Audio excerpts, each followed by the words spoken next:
Oh my. Here we go. Let's try this again. Let's see. Let's let people in. I know for sure. Oh my. All right. Let's try this again, huh? All right. Yeah, so do you see the disable the screen just to only you? It says one participant can share at a time. No, no, no, not that. There's Okay. another one. Click Uh, back on and give me the options. okay. So I'm going to go to share. Okay. And then the icon, the little carrot there, I go to here and it says one participant can share at a time or multiple participants. Then Oh, there's advanced sharing options. yeah, click on advance. Okay, host only. Yes. That's what it's defaulted to. Perfect. God, people are funny. Yeah, it's something with Zoom and I read on a forum, you have to report it. You have to report it and report the meeting ID. It's like some Yeah, I'll make sure Larry does that, or it's Catherine. yeah, because it's not good. And Um I think Catherine's joining right now. Yeah, that's like I've seen that multiple times now. Yeah, it's something, and I read in like on like a forum about that, about it being like a hack. I'm like, does anyone have anything better to do? I mean, come on. Yeah. Well, I first of all, I apologize that that went on. That was Larry White is requesting to record their computer. Okay. All right. I'm gonna let everybody in, guys. I'm so sorry. No, it's not your fault. I think I mean, I guess we have some things that come up that aren't on the schedule sometimes, and that's some good training, if nothing else. Okay, I'm gonna let everybody in real quick. Happy Friday. Oh my goodness. As I was talking about my children and how happy I am for them, that stuff comes on. Okay, I'm letting some people in. How's everybody's Friday? Pretty good. Yes, sir. Hey, Angela, I see you there. I see everybody. This is great. My Look, morning started out great. I got a new HUD listing this morning. woo! Yay, that's awesome, Angela. That sounds like a good win, right? That's a great win. Nice job. Good for you. I thanks for being patient. I'm letting everybody back in. Hey, Mike, looking good there. All right, let me see here. Who knows? I was going to get hijacked right in the beginning. Well, the good thing is we have it fixed. You know what's funny is REO is a lot like that. Don't you agree? REO brokers on the call. I mean, REO is a little bit like that when you go into a property and you think it's vacant and it's not. How many times has that happened? So I think I'm gonna get It going shows and your ability to adapt. think on your feet for sure. Well, yeah, over adapt and pivot. Yeah, Mike, sure, sure. So I'm going to go ahead and get started. Looks like we've got everybody back. And again, I apologize for for that pregame show that was on not on the calendar. So I'm going to go ahead and I'm going to share my screen, and hopefully we don't have any more issues. If we do, well, we'll figure it out. Okay, I'm going to go ahead and share a presentation. This is just a little something I do every Wednesday. I'm going to go into more detail today. So before I get started, Rich, can you hear me okay, brother? I can hear you. Okay, you can hear me and my sound is good. You can see the presentation. There's nothing else going on. There's nothing else to see here. Okay. No, there's just your boring face. That's all. My Now. boring face. Excellent. Good. That's what we want. Well, thanks everybody for jumping on, and wow, what a really awesome beginning to this call. My name is Robert Weichelt, and Larry reached out to me and asked if I could cover for him and be his special guest host, and I absolutely agreed to do it right away because I love sharing is what some of the things that we're doing here at our team. And I've started a podcast a few months ago. It's been in the works, and it's been my daughter's been helping us, so we're having fun with that, and we're really gaining some good momentum. We've got a YouTube channel that's getting lots of views, and we're getting our our Spotify podcast is just off the hook, and it's so much fun. We're having such a great time and having some really good guests. We meet every Wednesday at 1 p.m. Pacific, 4 p.m. Eastern, and you can always tune in anytime you like. We do record it, and we do for the folks that are driving in their car can listen to it, on Spotify or podcast. So you can go to moretonnowlistings.com. So save the date and jump on and be a part of it. Why am I here today? Well, my goal is to bring you some of the tools, the things that I've learned over the last almost 40 years in real estate. I got into the real estate business in 1986. My mother's an REO broker, has been for many years. And I got into it as well. So I've helped thousands of sellers. I was in the REO market in the 90s. I call it the glue stick era. For those of you that were around the REO market back in the day, we'd get an assignment, we'd jump in the car. Hopefully we get 2 or 3 at the same time so we can hit them all at the same time. But we'd jump out, go out and take our photos. We'd go to the 1-hour photo, wait there for an hour for the 1-hour photo to develop our photos. And then we'd run back to the office. We'd get out the typewriter, we'd type on a legal paper, we'd glue stick the photos down to a photo addendum. The BPOs were probably 4 or 5 inches thick, and we'd run to FedEx and drop them off, and we'd do the same thing each and every day for quite some time. Fast forward the early 2000s, it was all, task oriented. Equator is ReoTrans back in the day, but then it turned to Equator. You had ResNet, and you had a bunch of different portals, HomeSteps, HomePath, the whole thing. And this time around, it's going to be obviously a little different than it was last time. So what we're doing is we're helping agents, we're empowering them to grow in the now listing space. So while you prepare for the future listings, and that's the post REO, it's going to come in a different form. There's lots of hedge funds and lots of different ways the properties are going to come to you. We're going to talk a little bit about how working with the sellers in a pre-foreclosure environment is a great place to be. Not only working with FSBOs and expireds, because in my opinion, guys, that's the lowest hanging fruit on the seller tree. FSBOs and expireds, they're sellers with their hands up. They're saying, hey, I want to sell my home. And if you reach out to them, there's just start a conversation with the sellers that actually want to sell their home. It's a new concept, I know, but it's just a great way to go. So we're going to talk about getting FSBOs expireds to sit and listen to us because we have a great unique selling proposition. But we're going to work with the pre-foreclosure, the NOD, the ANOSA trustee sales. We're going to work with those folks, NOD, NOT, in a pre-REO space while we're preparing for the future. So typically, our whole thing is about prospecting. And this is what we talk about on our More Listings Mastermind each Friday. And Larry was our special guest last Wednesday, and it was super excited. He brought some really good nuggets, as you guys know. Prospecting is the oxygen of selling. Without it, you'll suffocate. I mean, that's just think about that. If you're not prospecting, we're not growing, we're not building, we're not going anywhere. We're basically being in reactive mode. We're waiting for things to happen. We need to make things happen. Sure, we need to set up our CRMs and our drip campaigns and all those to drip out and to have some proactive stuff going out, but reactive stuff coming in. We need to balance that out. We need to make the calls as well as receive the calls. Working with buyers, sellers, investors, and agents. That's really what we're focused on. I can tell you this, the more listings you take, the more listing opportunities present themselves, number one. Number two, the more listings you take, the more buyers you're going to get working with. You're going to work with, because those are the folks that are coming to your open houses. Those are the agents that are actually working in today's market. They're the ones out there hitting the streets, showing clients, going to open houses, doing the thing. And those are the agents that you want to work with, right? Those are the agents you want to work with. So buyers, sellers, investors, and agents.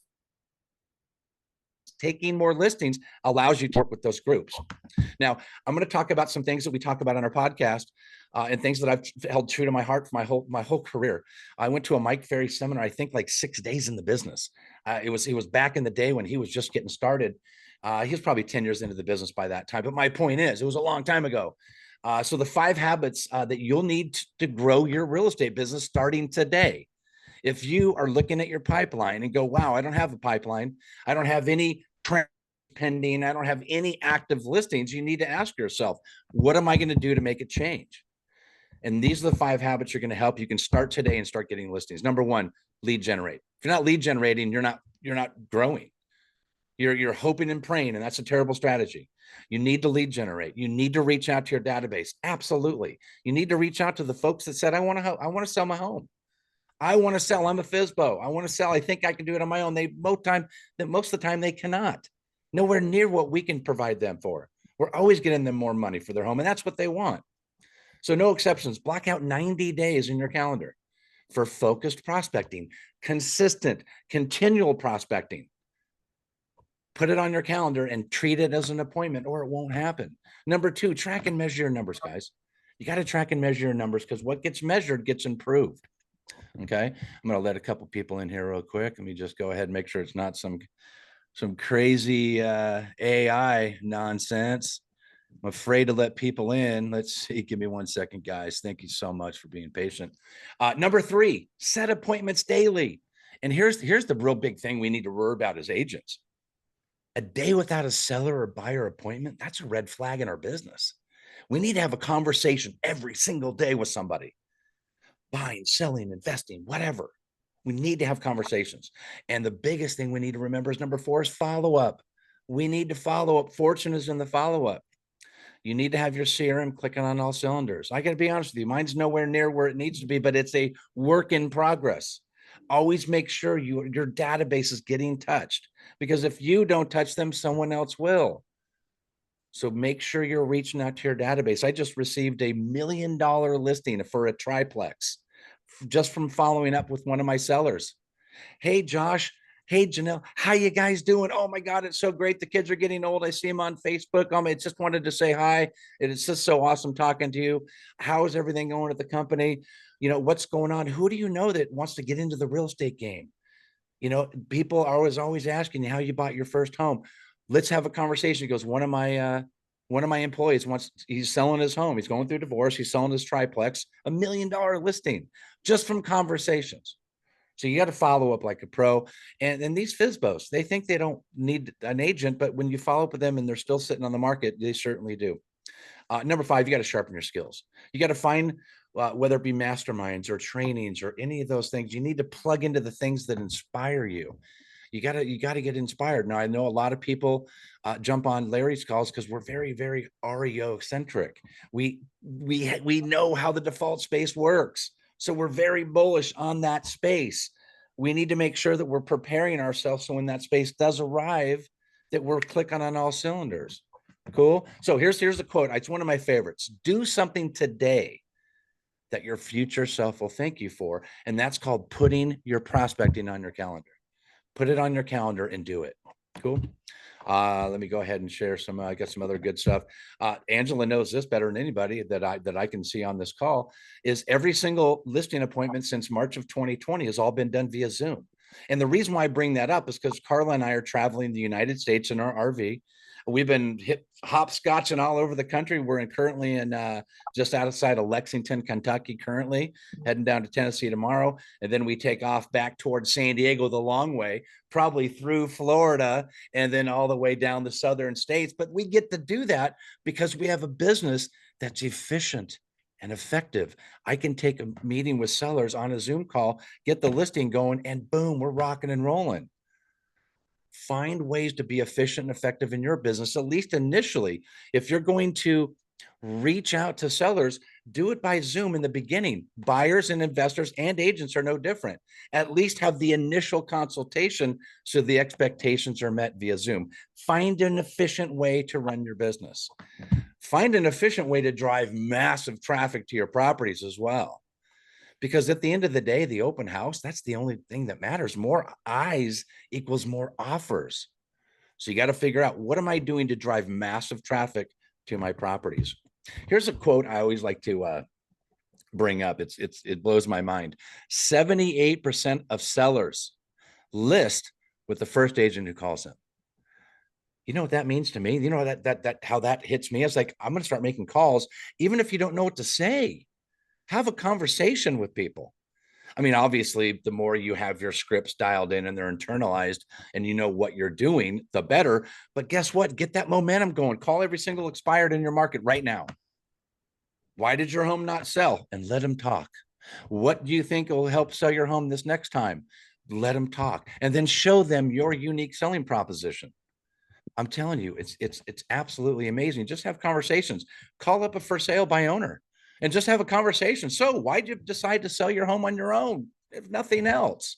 And let them talk. And then insert yourself where you know you can be a change. So my point is, the numbers don't lie. 78% of sellers list with the first person that calls. That's a big number. Now, if you're not tracking and measuring your numbers, you really need to. I don't care if you have a CRM or you're counting your numbers on a napkin from happy hour. I don't care. I think the biggest thing to remember is track and measure your numbers. My daughter has recently started reaching out to FSBOs and expireds here in Kentucky and in California.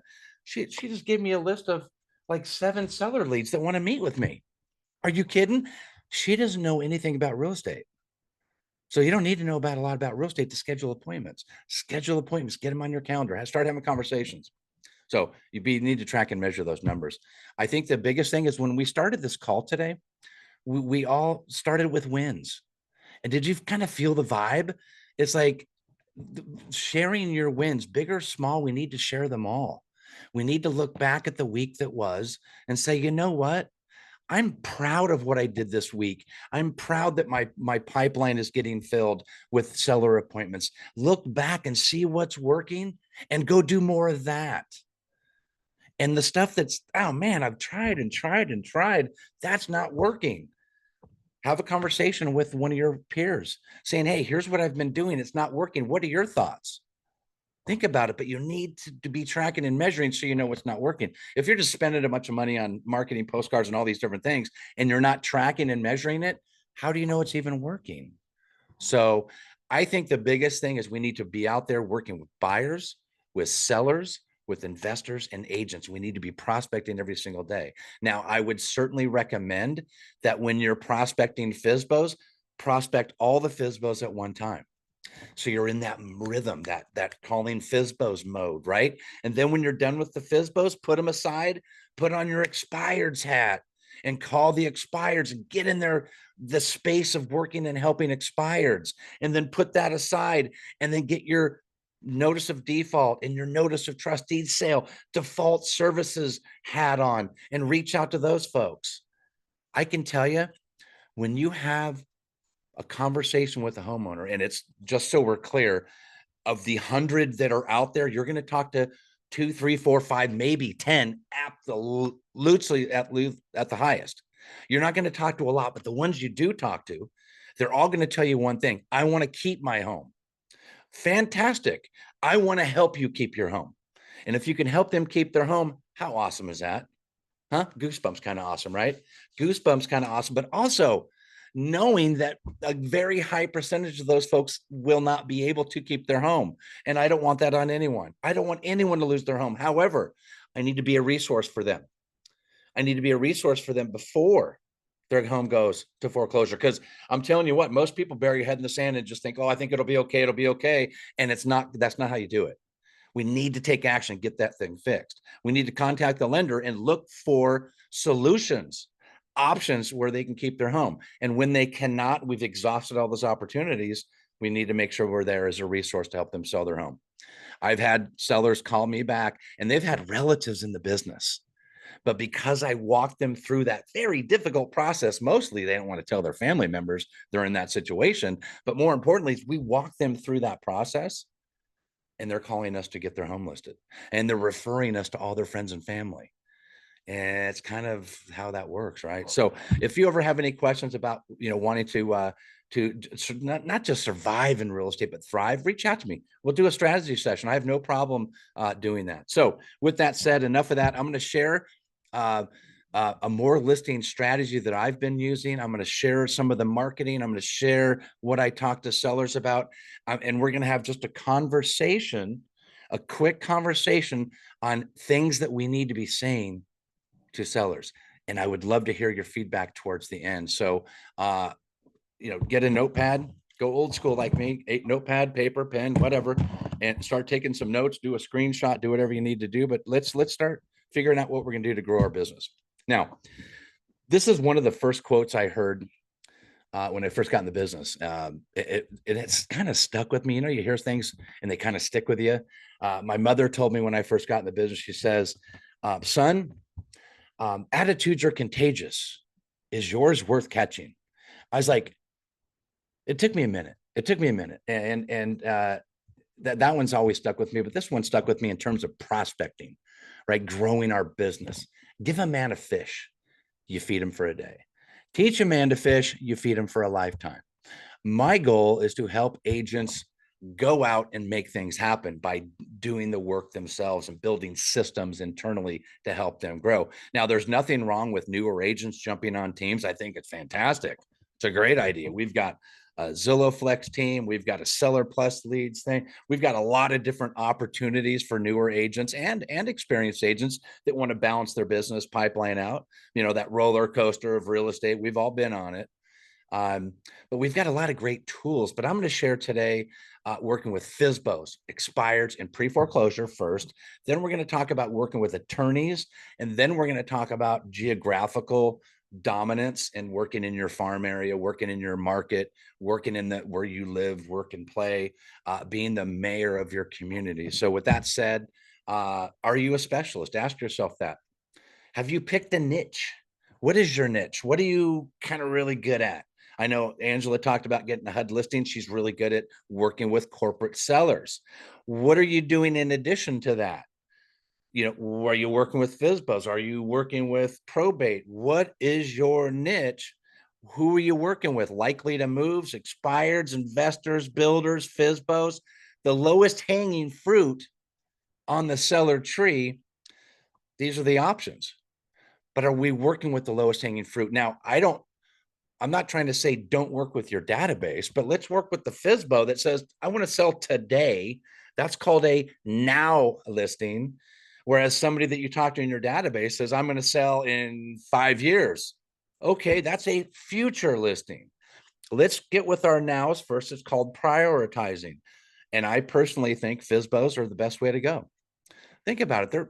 Most of them are a little ambitious with their sales price goals. They've probably been turned down by other agents. That's why they're a FSBO. And most FSBOs are because they think they know what they're doing. Once they get in front of you and you show them your unique selling proposition, at least you have a conversation of somebody that just doesn't want to deal with it anymore. All the phone calls, all the random showings, all that this is so many moving parts. Do you have a system that you can go in there and say, this is what we can do for you, and this is how we're going to hit it out of the park? Expireds, they just got out of a 6-month relationship. Oftentimes they want to sell their home, but they just didn't have the right agent doing it. Mostly what happens is sellers are so programmed to list it as absolutely high as possible and then negotiate their way down. That's a terrible way to do it. You want to start it lower and let it drive up to its highest point, but that's just me. That's just me. Most sellers sit on the market and do price reduction after price reduction after price reduction. You can call it whatever you want, but it's still a price reduction, right? And sellers are taught to do that. And then you eventually negotiate down to the buyer. Are you working with attorneys? I can tell you what, attorneys are amazing. If you're working with attorneys, they're not just going to say, okay, here's one listing, Robert. Thank you for playing. No, they work with clients every single month.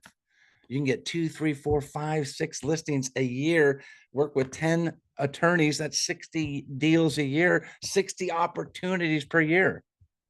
And attorneys love to refer you to their other attorneys once you do a good job for them.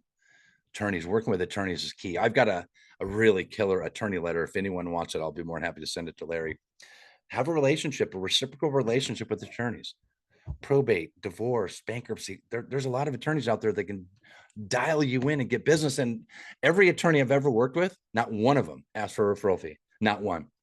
That's not what they're doing it for. They're doing it because they want great vendors and of services that they can refer their clients to. And I'd recommend you don't go in with the commission, referral fee kind of thing. That's not how attorneys work. They just want somebody that's going to do a great job for them. And I talked about being the mayor of your community. Where's your hunting ground? Where do you know the development that you live in? Let's say, do you dominate that area? Some people don't want to work in the area they're working in. I think it's fantastic. There's nothing worse than pulling out of your driveway, looking next door, and there's a for sale sign from another company. We don't want that. We want your sign in that yard, dominate it, drive those prices to its highest point. It's perfect. So you got to find out who the lowest hanging fruit is on the seller tree. Now I use My Plus Leads for FSBOs, expireds, and pre-foreclosure. It's fantastic. I mean, FSBOs, again, guys, they're trying to sell. They have their hands up. Expired still want to sell, right? Most of them didn't just do it for fun. And the pre-foreclosures, they don't know that they need your help, but they certainly do. So My Plus Leads is who I use, and I'll go ahead and leave this in the chat box. Here's the link if you want to check it out. My Plus Leads is fantastic. You got to know what to say. Sure, we know that who we need to call. That's FSBOs, expireds, and pre-foreclosures. But what are you saying to these folks? Because our number one goal when prospecting is to schedule appointments. When you're prospecting, your job is to schedule the appointment, not close them on that call. Schedule the appointment, prepare for the meeting, and go in with a listing presentation that blows it out of the water. Who are you calling? What are you saying? And what are the services that you're providing? Now, a lot of people, Joe at iList, he's got the most amazing cash offers platform on the planet. I mean, I personally have been introduced to all kinds of different cash offer platforms. I just can't find one better than this. Here's an interesting stat. 89% of the sellers that say they want a cash offer, only 11%, probably less than that, 11% actually go with the cash offer. So having a cash offer is not because you go out and do a bunch of cash solutions. A cash offer is to get you in the conversation so you can show them a better way, because a cash offer very rarely is a good way. You look at that cash offer, you're like, are you kidding me? You're almost embarrassed to present it, because no investor, if you were an investor, you're not going to pay top dollar for a home. No investor will, but it gets you in the conversation. You're having a conversation with the seller that you normally would not have because you didn't have a cash offer solution. I recommend you have a cash offer solution. It doesn't matter who you use. I know iList has a great one, and I certainly recommend them. Instant cash offers right away. They have landing pages, interactive tools. There's a lot of great stuff that you can do a 14-day free trial. Check it out. I'll leave it in the chat box. Some information on these guys. Hold on a second. I'll put that in the chat box for you. But yeah, you need a cash offer solution. If you don't have one, you're going to miss out. You're going to lose out on listings for sure. So I put that in the chat box. Okay, cool.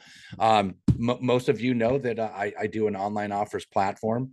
I've been doing that process since March of 2019, having amazing success. We're driving huge amount of traffic to our properties, huge. One of our agents drove over 1,200, another over 884. Are you kidding me? That is amazing. My high was 586. I thought it was a big deal until those guys came around. You ever seen those Instagram? Just think when you think you're cool until this guy shows up. That's what it felt like. They just blew it out of the water. But my point is, driving traffic to your open house is the first and foremost thing. Do you have a tool with speed, efficiency, and maximum profit to the sellers? I use a 14-day offers platform, and absolutely gets me the highest and best price for my sellers. So enough of that. I'm going to share with you today some of the what I do when I talk to my sellers. So I'm going to share what it is I do and why I do it. So before I do that, do you have any questions or comments over the stuff I've already gone over? Any questions, guys? I'm letting some folks in here. Hopefully they don't drop porno. I actually do. Yeah, go ahead, Laura.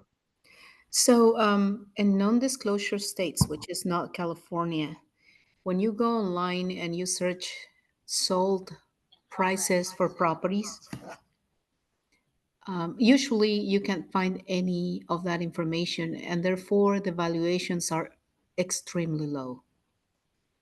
I was wondering, in this platform that you told us about, how are the valuations? Do they gather the information from online? Because non-disclosure states, that's a challenge. Yeah, I don't quite understand your question, but I can tell you this: if you're talking about the online offers platform. Yes. Well, the online offers platform is just like what you're currently doing in real estate right now, only better. Our pricing strategy is much more robust than a traditional seller. And if you want more information on it, I'd be more than happy to walk you through that.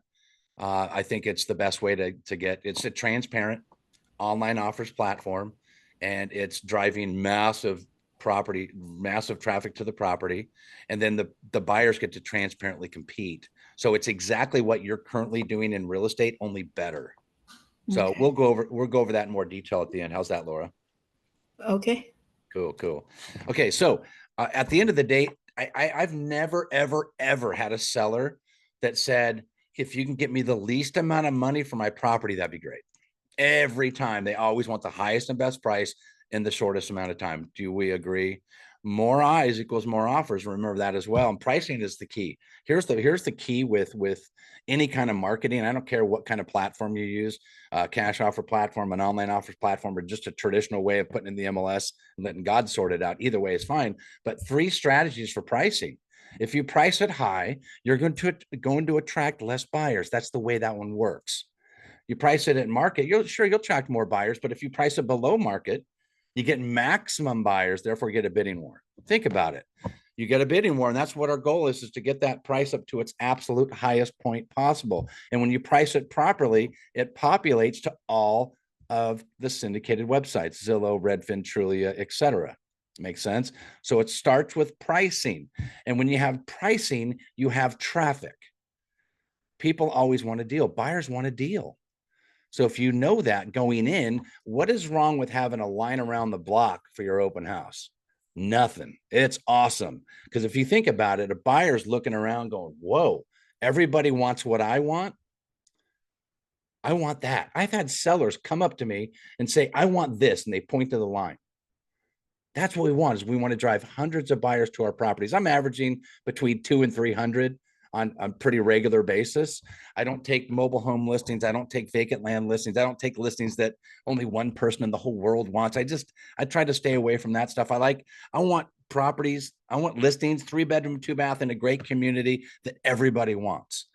That's way we're driving traffic. So we're averaging just under 10,000 views per property, which is unheard of. Check your local listings. Then when you have on Zillow or homes.com or whatever you have, look at the views and saves, and you'll see what I'm talking about. If you can average around 10,000, that'll certainly change your game. There's the property. This is one of Kathy Ryan's listings. She's one of our agents that uses the platform. And I think she had 884. I mean, just a crazy number. But my point is, getting buyers to the property is the #1 goal for an open house. Do you agree? Say yes. And the sellers love this. Remember, when buyers compete, who wins? And I have the sellers repeat that. They're like, we win, woo. But also the buyer wins, guys, because it's transparent offers, right? So the buyers know exactly what they needed to pay to get that home. That's removing buyer's remorse. And it also removes requests for repairs, because the buyers see all the offers and know somebody's right behind them. So they're not bringing in requests for repairs. They're not asking for price reductions after they do the home inspection. And the buyer's remorse goes away because they know they only paid what they had to pay. And I think the biggest thing is we need to pass this on to the sellers. We need to show them that our goal is to get them the highest and best price, fully transparent, and the agent that represents the buyer gets paid by the buyer. Isn't that the way it should be? Especially with the commission conversation we had over the summer. It's fantastic. You, the listing agent, charge your listing fee, and let the buyer agent, should they choose to use a buyer agent, leaves the buyer, let them pay for their own buyer. That same buyer agent, that's only job is to negotiate against our seller. It's an easy sell for the sellers, okay? I think our #1 goal is, how are we going to get the highest and best price for our sellers? This property sold for 1.33 and the seller wanted 1.25. We got them so much more than what they thought they would get. And that's what we want to do for every single client. You want to show them what we can do. And at the end of the day, my way of doing real estate is a 14-day transparent home offers. It's the only way to go. And so when you're working with a FSBO, it's fantastic. But when you're working with an expired, they just got to have a 6-month relationship. 14 days is a lot more attractive than another 6 months of insanity, right? So that's what we're doing to help sellers get the most amount of money. One thing you got to remember, we're taking listings at a very high rate all over the country. We're getting them the highest and best price in the shortest amount of time with the least amount of liability, hassle, and expense. Because it's a transparent offers, it drives the price to its absolute highest point possible. That's our job for our sellers, is to get them the absolute highest and best price, period. Like we talked about earlier, I've never had a seller go, Robert, if you can get me the least amount of money, that'd be great. I've also never heard, Robert, if you can charge me more in commissions, I'd be appreciated. No, my point is you got to find a way to get in front of FSBO, in front of the expired, in front of the pre-foreclosure. When you get in front of the pre-foreclosure, you get in front of the post-foreclosure folks, you're getting that going. So you're setting yourself up, you're positioning yourself for the next stage of the business. Does that make sense? We're training on traditional sellers so we can work with our corporate sellers. And if your company that you're with, I know us at EXP, we have Revenos and we have Reload. We have a lot of great lead generating tools. I just received a Reload listing, $1 million Reload listing just the other day. I mean, that's my first one. I signed up like 2 years ago, did the training and nothing came. And all of a sudden, boom, I got one. I'm telling you, make sure you're introducing yourself to all opportunities. Make sure that every company knows who you are, every single relocation company, every single lead source. Make sure that everybody has your information. So at the end of the day, this is the best way that I could find to help sellers get the highest and best price, period. And we're having some great success with it. So hopefully we didn't have too many distractions in the beginning. I was blushing. I don't know if you can tell. I was like, oh my God, tell this thing to go away. But my point is, I'd like to open it up for any questions. I know we went through it real quick. We didn't have a lot of extra time. I had to rush that there at the end. But at the end of the day, guys, if you can find a way to get in front of more sellers, your life will be awesome. You'll have nothing but wins to share. Find a way to get in front of more sellers. Do the work. Put it on your calendar, make sure that's something you do on a regular basis and make it happen. So any questions that I can open up the floor? I'd love to answer any questions. We got a few more minutes left of this wonderful wealth building mastermind. I'm so grateful that everybody jumped on and a good portion of you stayed on. So hopefully I wasn't rocking you to sleep. So questions for you guys. What do you got? Go ahead, Laura. California and Texas. Oh, I'm sorry. So guys, what I need is buyers. I do have a lot of sellers, but I need buyers. And I was wondering if you guys can access the chat. There is an income property that I'm gonna definitely schedule an appointment to discuss this panel. I mean, here where you're telling us to book an appointment, I will book it. But do you think it's going to help me finding buyers? Are you talking about booking an appointment with me? Yes. I could certainly be a resource for you as anyone else on this call. I think anytime you have sellers, you need to find out if it's priced properly. I mean, you can take as many listings as you want. Oftentimes, listing agents take a listing that's way overpriced just to take a listing. I've made a commitment to myself to not work with sellers that aren't realistic. So if you have listings that are not selling, it's not about getting more buyers. Oh, no. It's about No, getting no. it properly marketed and priced right. Yeah, so I do have a coach, Mike Ferry. I've been doing this for over 15 years. Oh, good. They're expired. This is a listing that is an expired. It was listed at $3.4 million. That's It's a an big market. STR. One thing you got to remember, Laura, and I don't mean to cut you off, the 3.4, that's a big market. That's a greatly reduced buyer pool. So strategies for that market versus a more traditional, under $1 million, it depends on what part of the town you're in, California and Texas. Where's that $3 million listing at? I took the listing at 2.4. It's an 2.4? expired. Yeah, so the reduction is very significant. Yeah. And where's it I priced? Where's spoke it to the priced? sellers, yeah, for about 30 days before they accepted the price reduction. Had they not done this, I would not have listed it Good. So how's it priced now? at 2.4. It's priced way below market. The income producing property is 3 houses in one Good. parcel, and it has a venue. Good. Is that Yes. is that normal for the market there, or is it unique to the market? It's What's up? it's actually kind of a low price. This property is located, Elon Musk has literally monopolized that area between Giga, Tesla. They're now building for Twitter or X, Good. and of course, his boring company, which is a tunnel excavation company, Okay. and it's right in between all those things. And so, I mean, a lot of the people that look for the luxury, they have a plane, they would need a runway, they all buy in that area. So it's Yeah, that's a specific property, and that's a totally different right. conversation. So I'd be more than happy to sit down and go over next best strategies for you on that. Well, I took the liberty to put all the information for all the agents here. I already negotiated the seller to pay the commission to the buyer's agent because Good. So you're doing normal real we need estate it stuff. sold. So let's do this, Laura, just so we've just got a few more minutes. Mhm. Let's certainly have a conversation offline, because that's going to take, it sounds like, a little bit more detail than just a quick question. Who else Okay. has a quick question that we can end strong with? Good. Angela always has. I have one. Go ahead, Elsie. Is it Elsie? No, it's Elise. Elise. Oh, I was Yes. close. That was my next guess.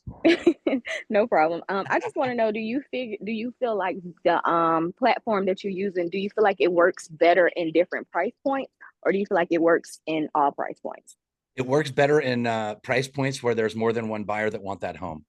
I find that if there's multiple buyers that want that home, that's where it works the best. I don't use it for mobile homes and vacant land, and I don't use it for ultra luxury. That's a whole different market. I find that luxury and below is where this works best. You got to figure anytime there's kind of an online bidding style type of platform, you're going to need multiple buyers that want the same thing to make it really flourish. So I stay in that range. Okay, thank you. Yeah, no problem.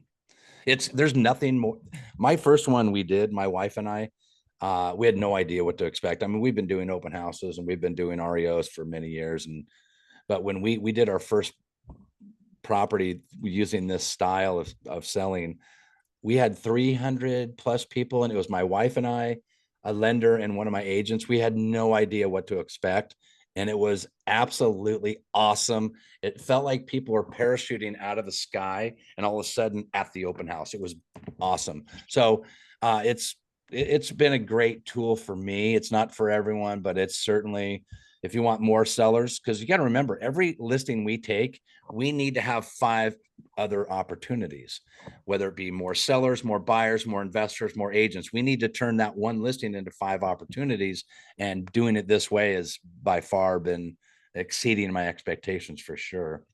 So anyway, what else, guys? It was what a pleasure to be on. And again, sorry for the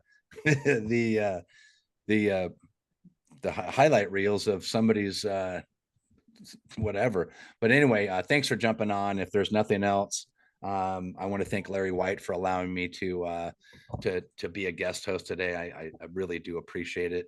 Hopefully we got some nuggets out of there, and I encourage you to let's sit down and let's chat. Let's find out what's going on in your business. And that maybe you need a little bit of help. Maybe you need just a tiny tweak in your business, or maybe you need to just catch it on fire and start over. Who knows?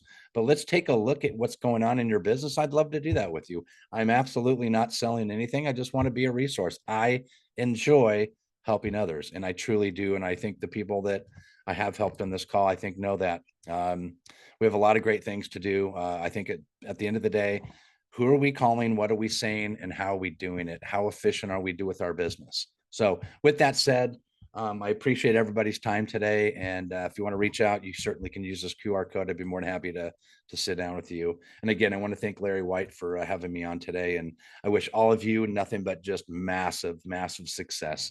I'll see you guys later. Have a great day.